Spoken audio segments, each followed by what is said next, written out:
For the law made nothing perfect, but the beginning, bringing in of a better hope deed, but by the which we draw nigh unto God,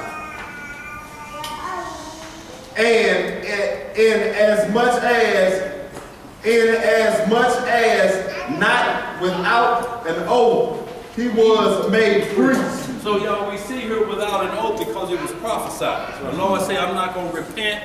That order still going to go down. Christ is going to come under the order of Melchizedek. Y'all, a lot of people say, well, Christ was Melchizedek. Well, when you under order, you are that person. But that's a priesthood. It's given to high priests. Shem was Melchizedek. Adam was Melchizedek. Enoch was under the Melchizedek order. What we're talking about is the law written in your heart. You don't nobody have to tell you, know the law, you know the law. It's in your heart. David was a split between Melchizedek and keeping the law of Aaron because he was allowed to eat the showbread, which no man should be able to eat. Why was David alive? The priest asked him one question. Now, you had relations last night, you and your men, coming off this wall. No, I can guarantee that. Here you go, some bread. Because you can't let nobody starve. The Most High will never allow nobody to starve. Because there's priest bread there. But there had to be some order when you had to leapfrog a certain situation. That there has to be some order, and that allowed David to eat the showbread versus Uriah, the one guy that got killed, who lifted up the Ark of the Covenant and threw it on the back of an oxen cart. Now the law says Israelite priests bear it up on their shoulders, and they carry it before. They threw it on the oxen cart. And then when the oxen stepped in a hole and it was sliding off, he put his hand up there and was electrocuted. David was a little hot about that. They were like, Lord, that harsh. He said, when I tell you something, you better do it. Don't you tell y'all children that? Write it on the refrigerator. Luther, take out the trash. Bertha, do them dishes. Jimmy, clean your room. And you put it on the refrigerator. Now when they come home, I thought I told y'all, it's wrote on board. I come home tomorrow. If it ain't like that, you handle, right? But after you learn the routine, there's no need to keep this on the refrigerator, is there? That don't mean you fulfill the paperwork, but that don't mean you stop doing it, do you? It's already be in your psyche. Right. Oh, Mama, I thought you was just talking about the weekend because you was having company. No, you couldn't play that with my mama because it was a Hot Wheel track wait. Let's get it. Go ahead. Verse 21. But those priests were made without an oath, but these with an oath by him that said unto him, the Lord swore and will not repent. Thou art a priest forever after the order of Melchizedek. After the order of who? Melchizedek. Right. Now we're going to hold that, but okay, 22. Go ahead. By so much was Jesus made a surety for a better testimony. Go to test. Come on, we at. Okay, I want to go back to verse 1 so we can get that clear about who Melchizedek was and tithe paying, because they'll use this again to grab tithes out of you without you knowing. And understand this, y'all, when he's saying you can't pay tithes, you are not commanded to take tithes. Numbers 20, Nehemiah 10:36 tell you tithing was a law. If the law is done away with like it's taught, then there should be no tithe. But we know that law was not done away with. But what changed for that, since Christ took over Melchizedek priesthood, it was a free will offering. And we'll see that the tithes Abraham paid was a free will because it was all of the spoils that he got from when he went to get Lot out of the hands of them robbers. He gathered all of that wealth and he gave it all away. He gave 1/10 of it to Melchizedek that mattered. And then he gave the rest back to the rulers of that land that was overpowered. He said, lest anyone say, I have made Abraham rich. They'll try to run to that scripture, and then they'll run to Genesis 30, where it says Jacob paid tithes. But Jacob asked the Lord, it was a deal. Lord, if you be with me, then I swear I will give you 1/10 of everything I have. So that wasn't even commanded Jacob, because Jacob was under Melchizedek. We have to understand, when Mount Sinai hit, that started the order of Aaron. That marriage. Same laws, different priesthood, no sacrifice. Let's get it. Where we at? Hebrews 7 verse 1. But this Melchizedek, king of Salem, priest of the Most High God, 16. who met Abraham returning from the slaughter of kings and blessed him. Where he got him from? The slaughter of kings. Now, when you read in Genesis 12th chapter, 14th chapter, you'll see this same story that this is talking about. When Abraham met Melchizedek coming off the slaughter, he did what? Keep on reading. To whom also Abraham gave a tenth part of all, first being by interpretation king of righteousness, and after that also king of Salem, which is king of peace. So a lot of people say, well, that was the Lord that met Abraham at that time. The Lord met Abraham, but this wasn't it. That's right. This was Shem. According to the book of Jasher, that's mentioned in Joshua chapter 10, verse 13, and 2 Samuel 1:18, it says, tell the children of Israel to study out of the book of Jasher. You can Google it, it's readily online, but we're going to read from the 16th chapter, and we're going to see who this was talking about in chapter 7. Was it the Lord or was it Shem? Because it's the same name. And it's the same story. I'll read.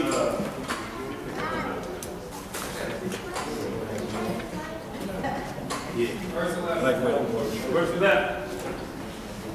Book of Joshua, chapter 16. Hold down, y'all. Go ahead. We'll start up and read verse 7. Book of Joshua, chapter 16, verse 7.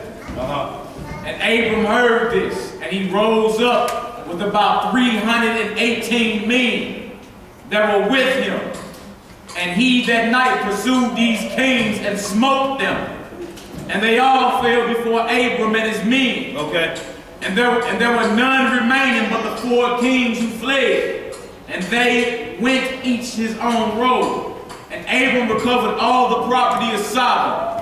And he also recovered Lot and his property, his wives and little ones, and all belonging to him, so that Lot lacked nothing. And when he returned from smiting these kings, he and his men passed the valley of Siddim, where the kings had made war together. And Barak, king of Sodom, and the rest of his men that were with him, went out from the lime pits, into which they had fallen to meet Abram and his men. And Adonizek, who? Adonizek, right? King of Jerusalem. King of Jerusalem. The same was Shem. The same was Shem. So Azonadek is just the language of a man's name in that language at that time. When we read out of the ancient scroll, Melchizedek is more of a Greek titling of Azonadek, but when you read Genesis 14th chapter, the story he's reading is matching up verbatim. And when you're saying, well, names don't change, yes they do, because in Revelation 9th chapter, the king of the bottomless pit, in the Hebrew tongue, he's called Abaddon, but in the Greek tongue, he is called Apollyon. But whatever you call him, he's still that what?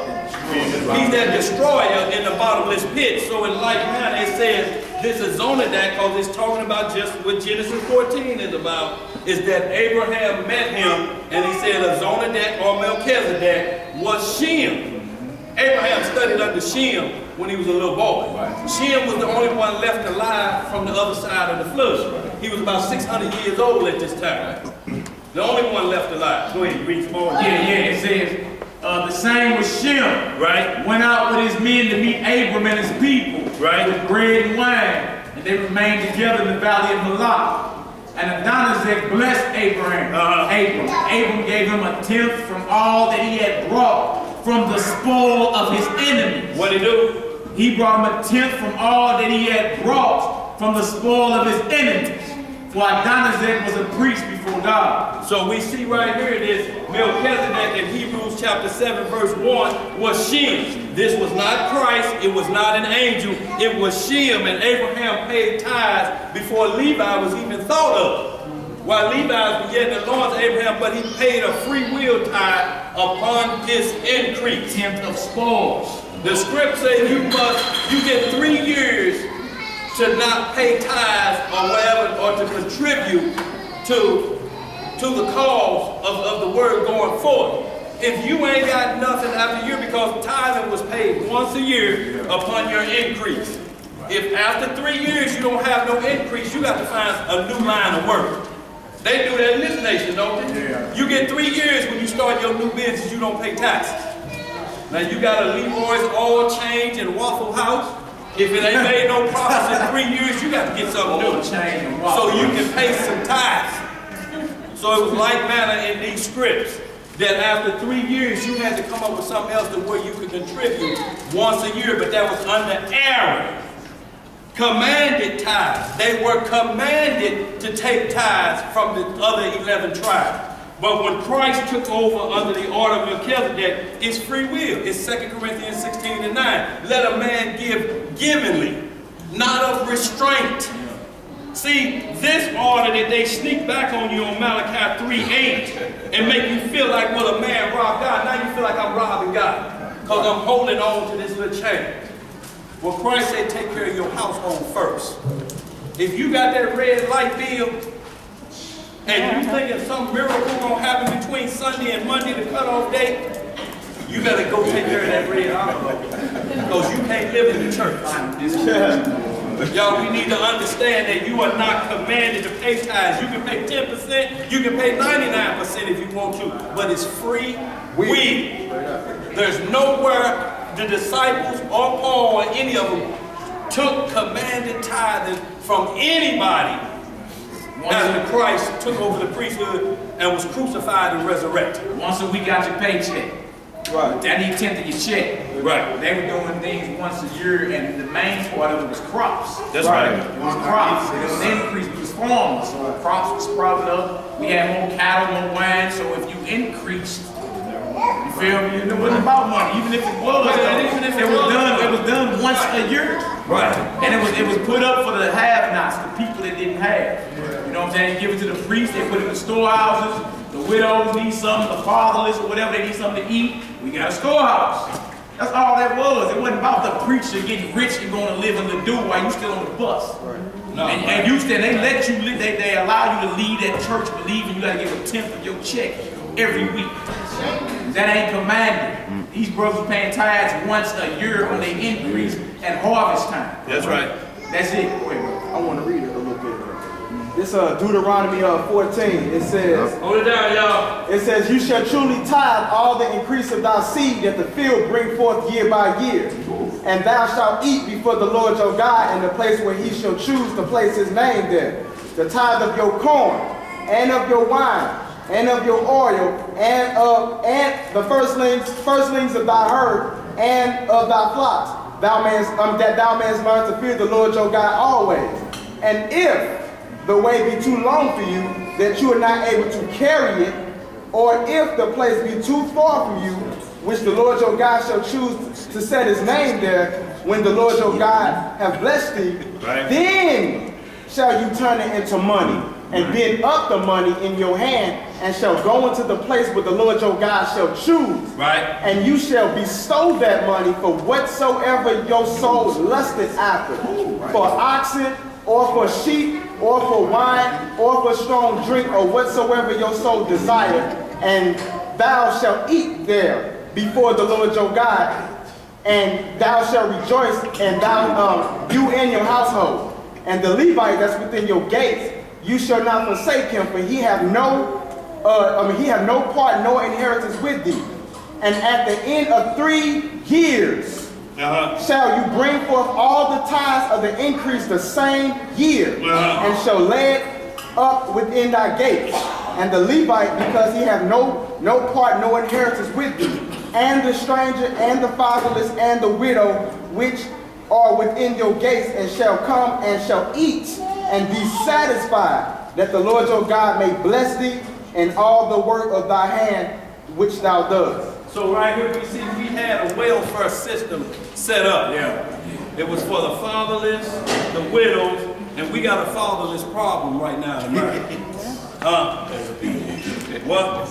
Y'all know we do. So y'all, we got an issue with that. We got a problem with taking care of the widows and all this. It was not for the shepherd to get rich off of you, because Paul said, my occupation, I'm a tent maker. Christ was a carpenter. Go ahead, what you got? Y'all write down Nehemiah chapter 10. Hold it down, y'all. Verses 35 through 39. What it say?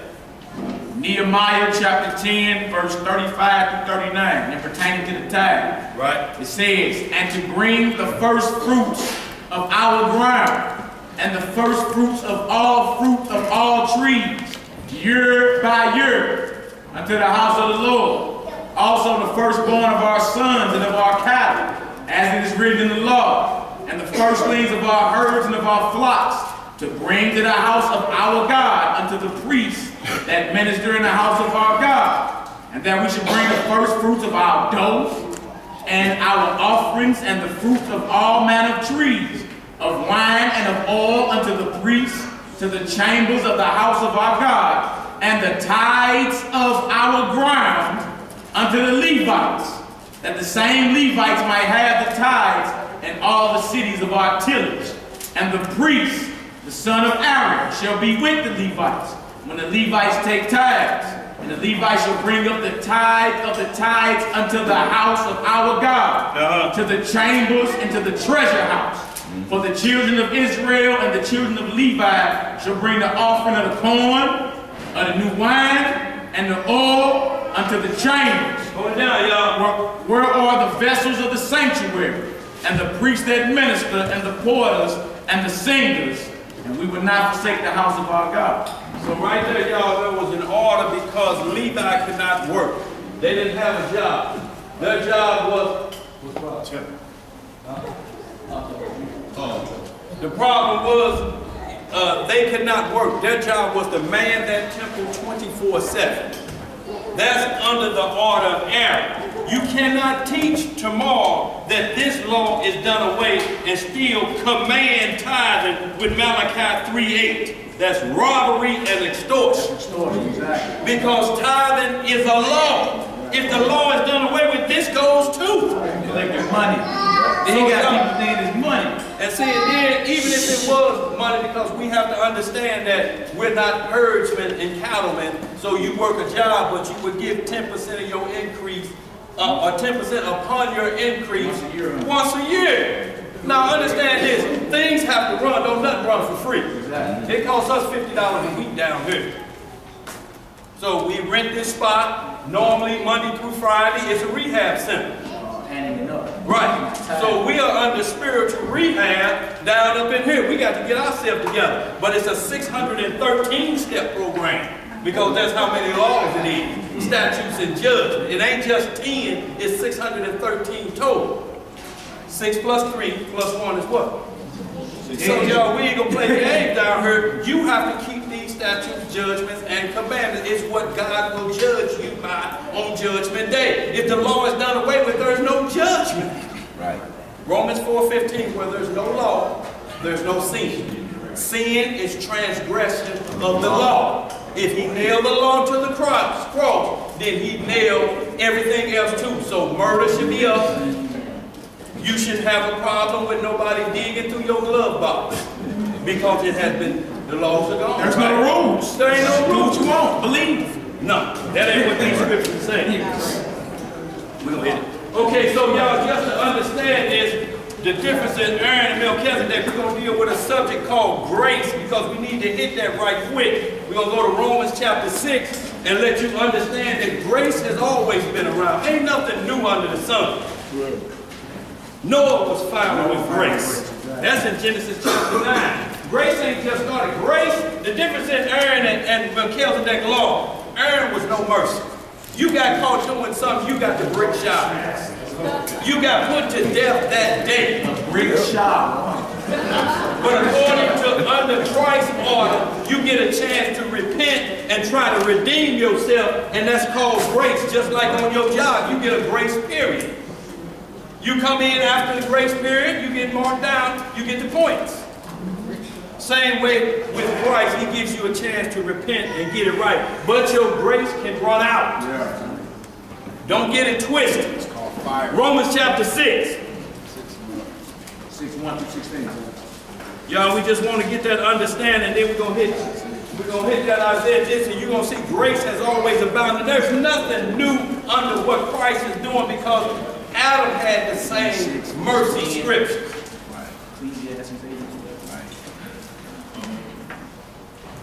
Let's get it. Romans chapter 6. Yes, sir. Verse 1. Everybody there. If y'all got any questions so far, please raise your hand. You can ask any question down here. But what we are talking about, you can ask any question down here. If you want to come down here and you say, well, we're going to go down there, we got some balance form, bring your doctrine out, and let's go over it, because we can be reproved. We will accept reproof. We don't claim to know it all, but what we do is go by every word of the Bible from Genesis to Revelation. We don't believe half of it. We believe every page of it is holy and true.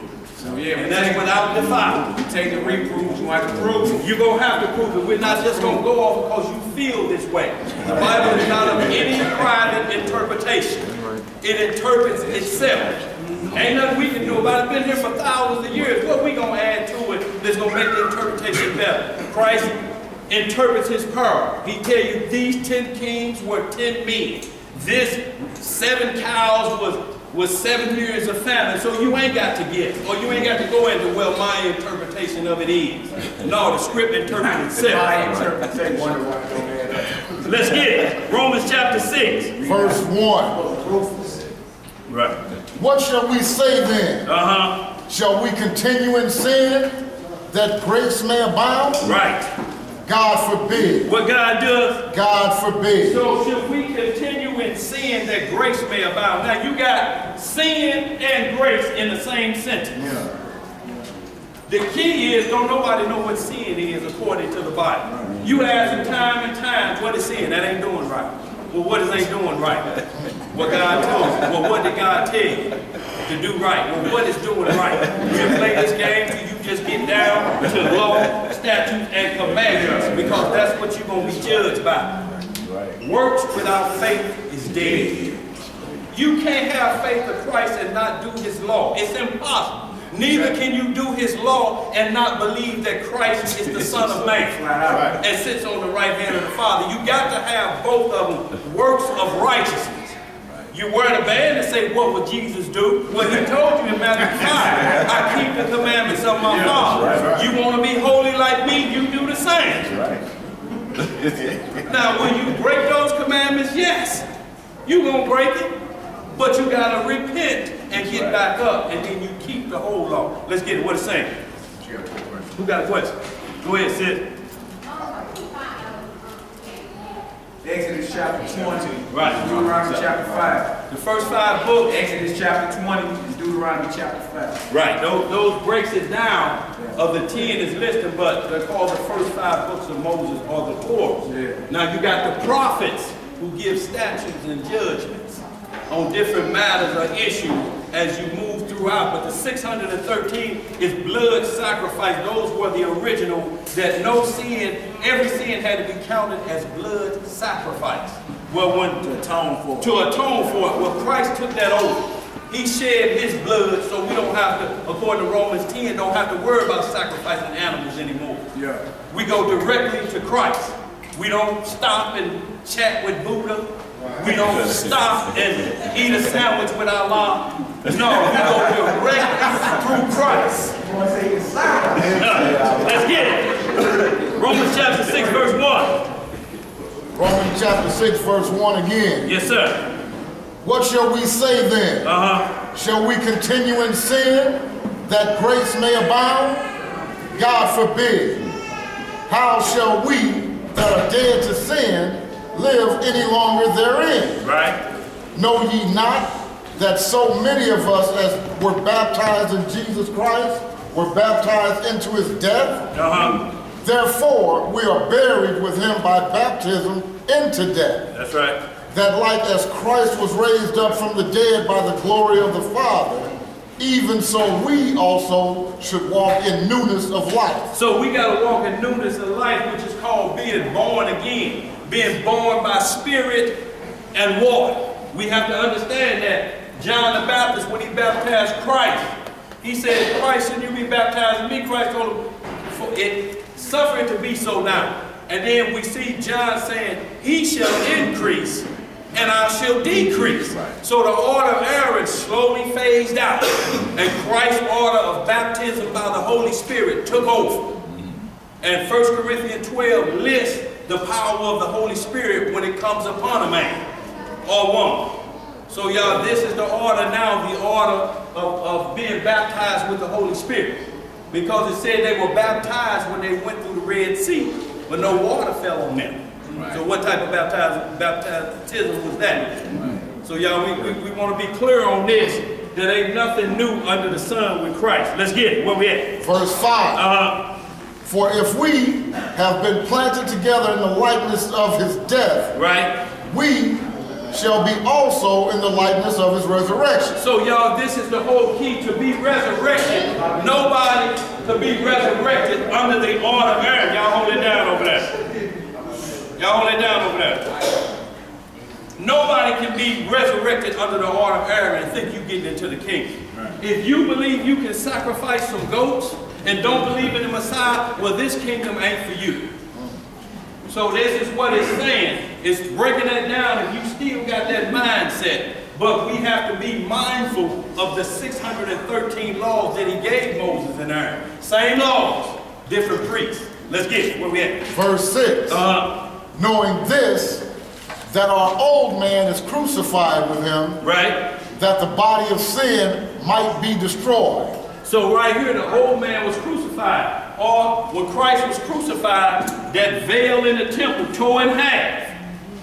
Now there was a veil, it was a purple veil, it used to be in the holies of holies. Only the high priest could go back there once a year for the first to offer up his sins, then the sins of Israel. Well, when Christ was crucified, that priesthood took over, that split. So now you can look behind that. And it was priests back there looking like, hey, who just snatched that curve over? Christ did. You got to get a job. So y'all, we understand that. When that took over, Christ took over that priesthood, then everything switched as far as how we should look at the law of God. It has to be with mercy. It had to be with repentance. We're talking about repentance not because you got caught. Because you know you broke the law of God. That type of repentance. And also what he's saying about the Holy of Holies and the high priest, that only he could go back there. They had a rope tied to his foot. That's right. So if something happened to him behind there, they didn't rush in there and just pick him up off the ground and run out. No, they drug him out. Right, they would yank, because they couldn't go there. Right, they would yank on the rope and he would kick back to let you know he's still alive. But if they yanked on that rope and it wasn't no kick, they just start pulling. And he'll come out like this. Because he didn't ask forgiveness for his sins. He gonna go around everybody else. You know, Lord, I'm here first for Israel, that rebellious nation. And himself, and was not including himself, y'all. Let's read a little bit more of this. Where we at? Verse what? That continuation of 6. That henceforth we should not serve sin. Right. Verse 7. For he that is dead is freed from sin. Right. Now, if we be dead with Christ, we believe that we shall also live with him. Right. Knowing that Christ, being raised from the dead, dieth no more. Right, so you can't pull him off the cross again. Meaning he's not going to sacrifice a second time. So every time you sneak back into Aaron or the old law, whether it be to get ties with Malachi 3:8 or to tell somebody if you ain't got your fringes on, you going to hell. Any way you sneak back into Aaron, you causing problems for yourself. Because you're pulling Christ back off the cross. He ain't going to sacrifice himself a second time. It's already been done. Let's get that straight. Come on, let's read some more. 9 again. Knowing that Christ is being raised from the dead, dieth no more, death hath no more dominion over him. Right. For in that he died unto sin once. Right. But in that he liveth unto God. Right. Likewise, reckon ye also yourselves to be dead indeed unto sin, right, but alive unto God through Jesus Christ our Lord. So the only way you can be dead into sin is to shake Aaron. Not forget about the 613, but shake that priesthood. They'll slip back in that priesthood on you in a minute, knowing you don't know the difference between the two. So y'all, we have to be extra careful. They don't slip back in their own. Let's get some more of this. Where we at? Verse 12. Let not sin therefore reign in your mortal body. Right. Let not law breaking reign in your mortal body. Ain't that what sin is? Sin is the breaking of God's laws. One time you under grace, but why since you under grace, don't let law breaking of God reign in your mortal body. How can those two coexist if you're saying the law is done away with? Because some people say that we under grace, we ain't got to keep the commandments. We should use Romans 6 just because you under grace don't give you permission. That's right. To say the commandments. That's right. Right, unless you don't know what sin is. Yeah. And what is sin? According to the Bible, the breaking of God's law. If there's no law, there's no breaking of God's law. Then you can do what you want to do. Why are we going to church if there's no law? Because there ain't no sin. You got to have both of them. They one of the other. No sin, no law. One is the love of God, one is the hate of God. That's right. It's like what's keeping you from going to rob the bank under grace? Right. I'm gonna rob his bank. I got grace. Right. They gonna let me have this money. I'm gonna walk up out of here and I'm gonna go spend this money and have fun. And walk around free. He ain't gonna try there's that a law that say thou shalt not steal. Yeah. Right. There's a law that say thou shalt not rob no bank. Right. But you don't go break those willfully. Right. Because you under grace. Because you under grace and say, hey, he got this. That's why he died for my sins, so I can go rob this bank. No, it don't work that way. There's something that still tells you, no, I can't do this. Because when he came, he didn't take that part away. He didn't come and live and die for you to eat a pork chop sandwich and go back to the kingdom and sit next to the right hand of the Father and say, I did my work.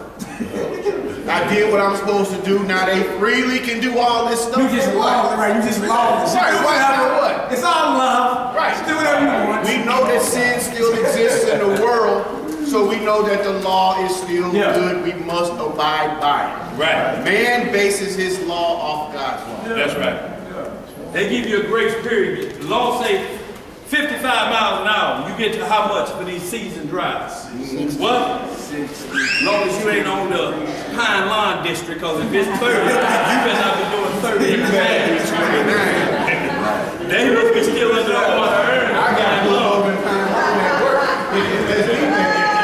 Let's get it, y'all. Let's not lose this, y'all. Come on, we're going to close out here shortly. We got to talk about the Passover. Go on, where we at? At verse 12. Let not sin therefore reign in your mortal body, that ye should obey it in the lust thereof. In the what? In the lust thereof. So sin will reign. James said all throughout here that lust is of your own sin. You know what it is. If you think God ain't looking because you're saying he got grace on me, he's looking. That's right. He done told you I'm looking. Let's get some more. Verse 13. Neither yield ye your members as instruments of righteousness unto sin. Unrighteousness unto sin. Right. But yield yourselves unto God as those that are alive from the dead, and your members as instruments of righteousness unto God. What is righteousness unto God? That's why he said if your righteousness don't exceed the Pharisees. Who were the Pharisees? Still law keepers, even after Christ had ascended, they still was doing the law. Christ said, if your righteousness don't exceed that, you have no part in the kingdom either. So y'all, we are not to speak back to Aaron under no circumstances. And let's not get it twisted. We got a little bit more of that here. Verse 14.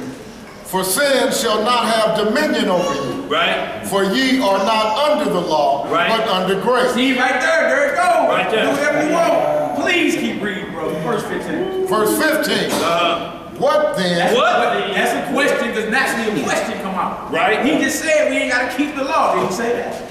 He didn't say you ain't got to keep. Then he said that. He said you are not under the law, but under grace. Right. All right, come on, brother, keep reading. What then shall we sin? Because we are not under the law, but under grace? Question. God forbid. God what? God forbid. So grace don't allow you to sin. No.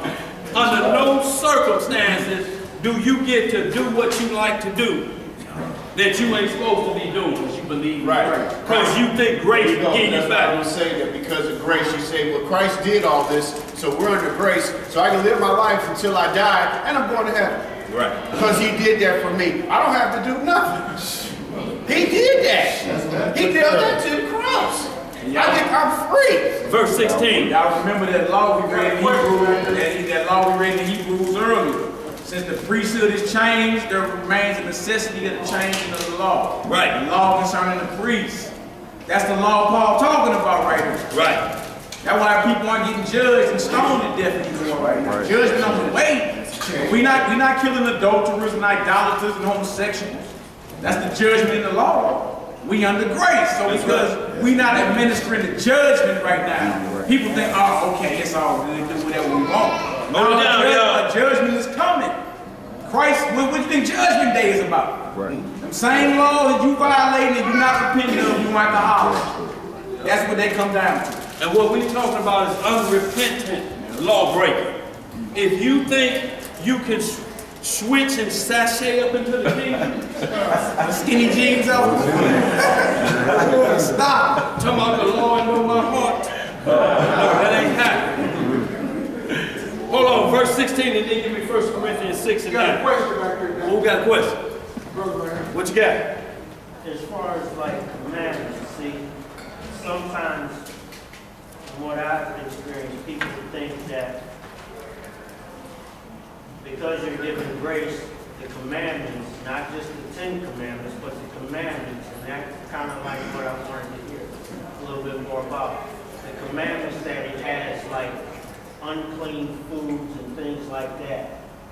People like to say those have gone away. Right. So can you explain how grace doesn't take that away? It's like a grace versus, you know, the commandments and the laws. Right. People think grace takes away that. Not saying, like you've been explaining, not saying that because you're under grace you can do whatever you want, because most people know that you can't. There's no laws. But I'm talking about other commandments that he has, like the clean being sanctified. Being sanctified to set yourself apart. Right. Those type of things. Well, okay. We're going to get 66. So we're going to read verse 16 of this right here so we get the rest of that. Romans 6, and then we're going to answer that question for you. We want to go to 1 John 8 first, and then we're going to hit that. Because we're going to see way after this that sin and grace, there's still that commandment got beat up. But first, 1 Corinthians 6 and 9. That's what I want first, after he read verse 16. Finish verse 16 in this Romans. Verse 16. Right. Know ye not that to whom ye yield yourselves servants to obey? Right. His servants ye are to whom ye obey. Right. Whether of sin unto death, or of obedience unto righteousness. What are you obedient to? What do you have to be obedient to? The rules. The rules. I mean, if anybody can make up what they... Look, you heard, this is a sin. You can't drink. Well, Christ himself says, drink a little wine is good for thine infirmity's sake. That's right. That's right. The script say you can't get drunk. Right. That's the sin. They say women ain't supposed to wear no pants. That ain't what the law says. The law say a woman can't wear that pertains to a man. If she got some Dickies on sagging and some Timberland, baseball cap turned to the side, she's in violation. And why she's in violation? Because all the stores are set up. They say boy, girl, man, woman. And if you get that mixed up, they put buttons on the left side so you know it's a girl shirt. And they put buttons on the right side for a man. Most women pants ain't got no pockets. If you a brother with some pocketless pants on, it'll be a meeting after this.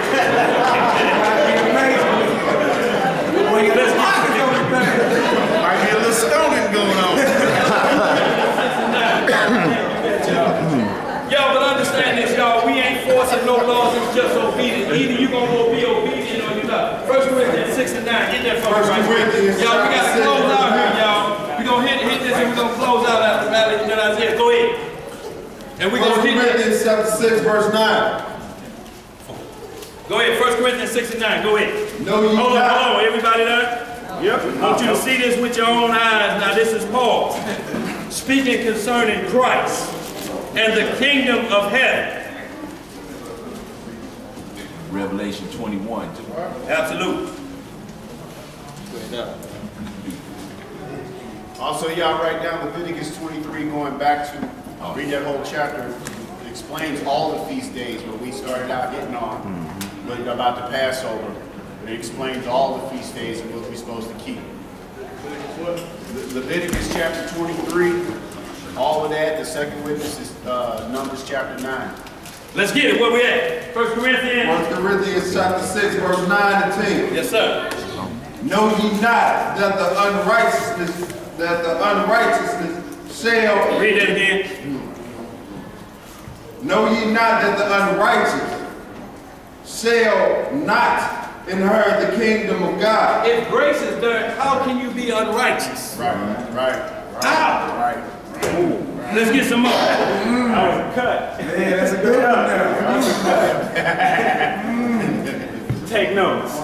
Let's read this next one. Be not deceived. Be not what? Be not deceived. So let's not be deceived. You think you can break one of them 613 and act like it don't exist? Or you've heard that he nailed that to the cross? Because we're going to read when Christ come back for the second coming. Now, you believe he's coming back. He's coming back to handle some business. Let's read a little bit more of this. Neither fornicate. Neither who? Fornicate. That's spiritual and physical. Fornication. That's right. Now, right here, the Lord done away with it. Paul is writing this. Do you not care? That ain't for me. And he's talking about sinners right there. But regardless if he's talking about it, it's saying they can't enter into the kingdom of heaven. How you know you ain't doing one of them? How you know? How you know? If you don't know what fornication is according to the Bible. Let's get some more. Nor idolatry. No who? Idolatry. Graven images. Got pictures hanging up in your house that you touch before you leave out? Good morning, Jesus. Graven images. Let's get some more. Idolatry. Go ahead. No who? Adultery. Spiritual adultery. Tampering around with Buddha. Right. Allah. Right. Who named some more? Nor effeminate. Nor what? Effeminate. Nor effeminate. That's a feminine man. Pocketless pants.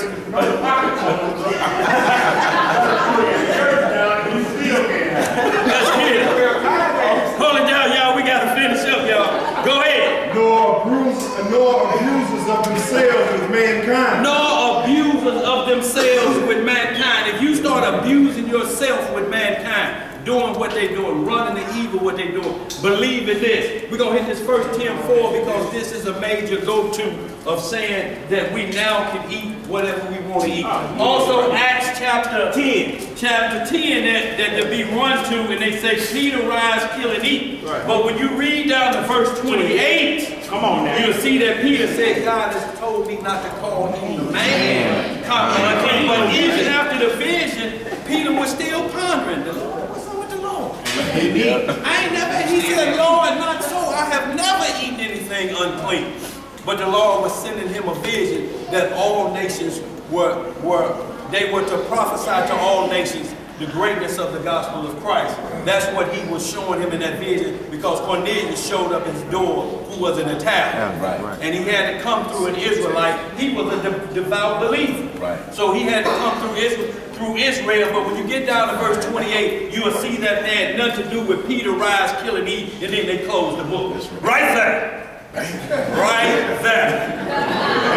That's it. Under the law, it says that it was unlawful for a Jew to keep company with another nation. Right. So there was we weren't even as the law supposed to mingle in with these other folks. That's why he showed them that vision that way. It was against the law for them to do that. That's right. Verse 10. Neither thief nor a thief. Nor who? Thief. Right. Nor covetous. Right. Nor drunk. Nor who? Drunk. No. What about drinkers? Lightly. Say drunkard. What is a drunkard? Ned the wino. Loaded. That goose that got you loose. Loaded. Let's get it. Nor who? Hold on, y'all. Let's finish this. Go ahead. Nor revilers. Nor revilers. Nor extortion shall inherit the kingdom of God. Nor extortion. If you say the law is done away with, and then you quote Malachi 3:8, which is under the law, that's an extortion. He's extorting money from you. Because if he tells you, you get a choice to put in this box what you want, that may be a problem. You can't wear gaiters. You're going to be in moccasins. If you give Israel the choice to pay.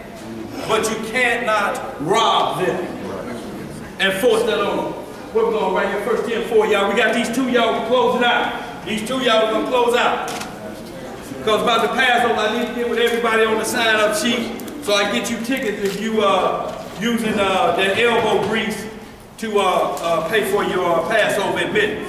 So y'all need to get with y'all so I can make sure I give y'all those tickets for that.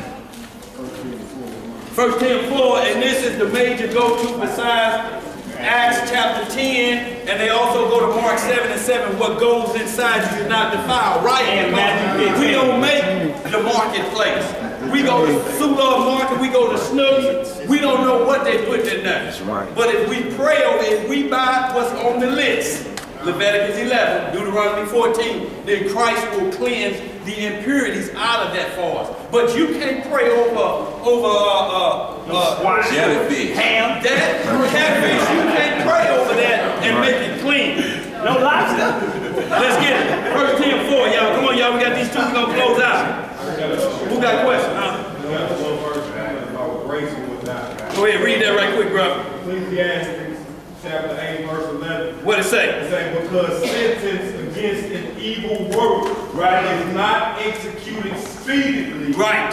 Therefore, the heart of the Son of Men is fully set in them to do evil. Y'all understand what he just read? He said just because if you sin, judgment don't happen to you immediately, that makes you want to sin more. Boy, I got away with that. You look at the peripheral mirror. You start taking advantage of the You start taking advantage of grace then. Grace runs out. Also read Genesis 9th chapter. You'll see that Noah found grace with the Lord.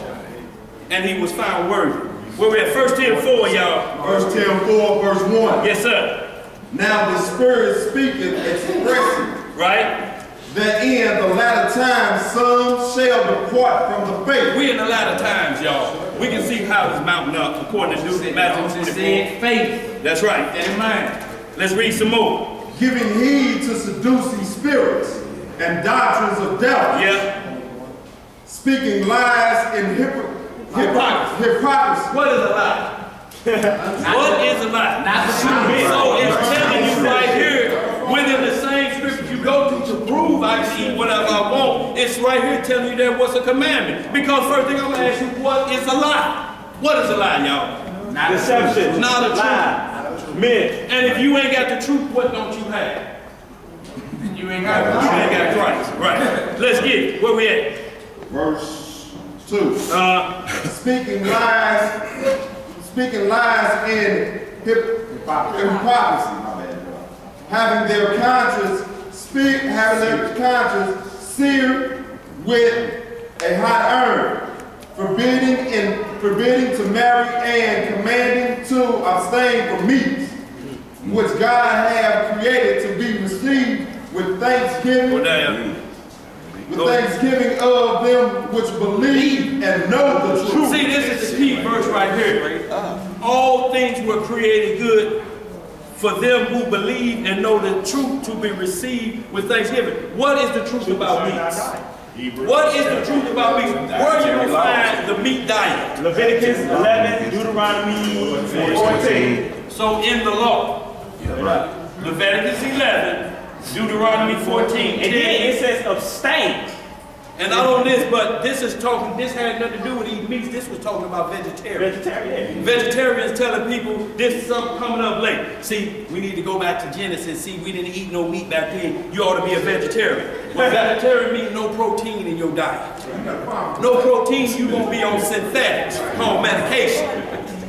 You can get on that rabbit diet if you want. But this right here says, abstaining from meat and refusing to marry. That's what he's talking about. That's on the table. Paul talking about a doctrine being taught that man and women are supposed to be in some type of lawful union married. Right. And those teaching that you can't eat meat at all. Right. He ain't talking about you can just eat whatever you want. What's on the table? Abstaining from meats, which is a vegetarian, and you can't get married. Who teach that? Let's get down to verse 5. Roman Catholic Church teach that. You ain't a priest can't get married to a nun. Right. That's all Paul talking about right here. We throwing words in his mouth. See, we can eat whatever. Let's read verse 4. Those that believe and know the truth. Concerning the faith. That's right. Let's get it. Verse 4. Hold it down, y'all. We almost out of here. For every creature of God is good. What that mean? Finger licking good? Right. Every creature. That means you too. Right. So what is a human being? Hold on. What is a human being? What is he called? A creature is a creation of God. So does this open the door for cannibalism? Well, maybe that's why bath salts have been on the rise. Why don't you know dog? Right. Well, you do, but you just don't know. Let's get it. And nothing to be refused. Hold on down, y'all. If it be received with thanksgiving. Okay, now here's the kicker, verse 5. There we go. For it is sanctified by the word of God and prayer. So this the bottom line. We have to show where it's sanctified. And sanctified means to be made holy. Where unclean meat has been made holy. That's their job to show us that. Not your job. Because see, every creature was created good. What is the shrimp created for and the catfish? What do they do in the ocean? What they do? They clean the water so you can eat what? Tilapia, jack salmon, buffalo. Even if you got a fish tank, what do you go get to clean the fish tank? What are those baby catfish? And what you get them to do? Clean the water. So it can cut down on your doo-doo clean of your fish tank. They bottom feeders. The same with pork. It